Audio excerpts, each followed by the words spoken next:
കേരളത്തിൽ വൻ കുതിപ്പ് ലക്ഷ്യം വെച്ചുള്ള നീക്കങ്ങളാണ് മുഖ്യമന്ത്രി സംസ്ഥാന സമ്മേളനത്തിൽ അവതരിപ്പിക്കുന്ന രേഖയിലുള്ളത്.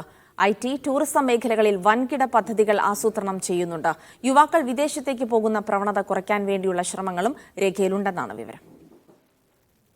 CPM-ന്റെ സംസ്ഥാന സമ്മേളനങ്ങളുടെ ഏറ്റവും പ്രധാനപ്പെട്ട രേഖകൾ രാഷ്ട്രീയ സംഘടനാ റിപ്പോർട്ടുകളായിരുന്നു. എറണാകുളം സമ്മേളനത്തിലൂടെ അത് മാറി. കഴിഞ്ഞ സംസ്ഥാന സമ്മേളനത്തിൽ മുഖ്യമന്ത്രി നവകേരളത്തിന്റെ പാർട്ടി കാഴ്ചപ്പാട് എന്ന രേഖ അവതരിപ്പിക്കുകയും പിന്നീട് ഇടതുമുന്നണി നയമായി അത് മാറുകയും ചെയ്തു. അതിന്റെ തുടർച്ചയാണ് കൊല്ലം സംസ്ഥാന സമ്മേളനത്തിൽ മുഖ്യമന്ത്രി അവതരിപ്പിക്കുന്ന നവകേരളത്തിന്റെ പുതുവഴികൾ എന്ന രേഖ. കഴിഞ്ഞ രേഖയിൽ അവതരിപ്പിച്ച പ്രധാന പ്രഖ്യാപനങ്ങളുടെ ഇപ്പോഴത്തെ അവസ്ഥ മുഖ്യമന്ത്രി പറയും.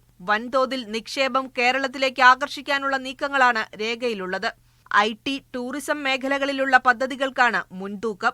ലോകത്തിലെ വൻകിടക്കാരെ കേരളത്തിലേക്ക് ആകർഷിക്കാൻ വേണ്ടി നിയമ ചട്ടപരിഷ്കാരങ്ങളും രേഖയിലുണ്ടായേക്കും.